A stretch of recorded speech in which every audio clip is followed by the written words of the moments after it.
Bismillahirrahmanirrahim. Assalamualaikum warahmatullahi wabarakatuh. Perkenalkan, nama saya Andi Aliamina Maharani Sijaya dengan NIM 2104095000008 dari kelas 21B jurusan Pendidikan Anak Usia Dini Fakultas Ilmu Pendidikan Universitas Negeri Makassar. Baiklah, di sini saya akan menjelaskan sedikit materi yang ada pada buku Filsafat Pendidikan dari Muhammad Anwar pada bab 6, yaitu fungsi pendidikan dalam kehidupan manusia sebagai makhluk biologis. Pada bab ini ada 3 pembahasan yang akan saya bahas, yaitu yang pertama, fungsi pendidikan dalam hidup dan kehidupan manusia. Yang kedua, peranan lembaga pendidikan. Dan yang ketiga, pendidikan adalah suatu keharusan bagi manusia sebagai makhluk biologis. Baiklah, langsung saja kita bahas. Pembahasan yang pertama yaitu fungsi pendidikan dalam hidup dan kehidupan manusia. Seluruh aspek kehidupan memerlukan proses pendidikan baik di dalam maupun di luar lembaga formal. Hubungan dan interaksi sosial yang terjadi dalam proses pendidikan di masyarakat memengaruhi perkembangan kepribadian manusia.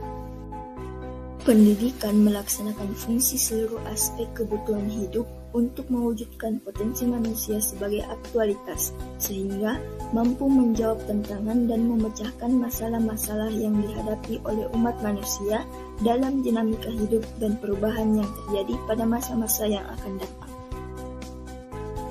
Pembahasan yang kedua yaitu peranan lembaga pendidikan. Untuk menerangkan kehadiran lembaga-lembaga pendidikan dalam suatu masyarakat tertentu, kita harus menguraikan golongan sekolah masyarakat yang mendukungnya dalam pelaksanaan lembaga pendidikan itu. Sekolah adalah lembaga pendidikan yang penting setelah keluarga, yang berfungsi membantu keluarga untuk mendidik anak-anak. Bagi sekolah negeri yang dikelola oleh pemerintah, masyarakat memperoleh banyak kemudahan dan keuntungan.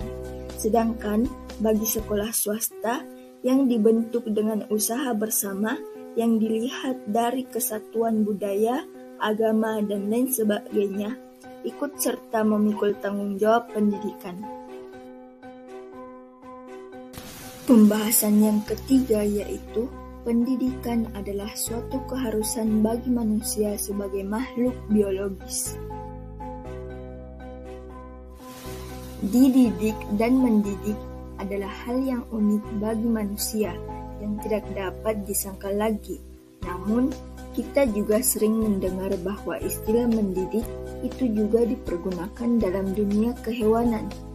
Jadi, tindakan mendidik adalah hal yang khusus hanya terdapat dalam dunia kemanusiaan. Salah satu ciri yang paling mendasar tentang gambaran manusia adalah bahwa manusia itu makhluk yang harus dididik, dapat didik, dan dapat pula mendidik. Manusia mempunyai ciri-ciri jenis biologis yang sama dengan hewan, yang berhubungan dengan perkembangan jasmani. Tetapi pada manusia harus diperhitungkan pula perkembangan hidup jiwanya yang disebut prinsip rohaniah. Dengan demikian, dapat dikatakan selama manusia berupaya untuk memenuhi kebutuhan dan keinginan hidup sejahtera, maka pendidikan tetap menjadi penentu dan menjadi satu keharusan atau imperatif bagi manusia sebagai makhluk biologis.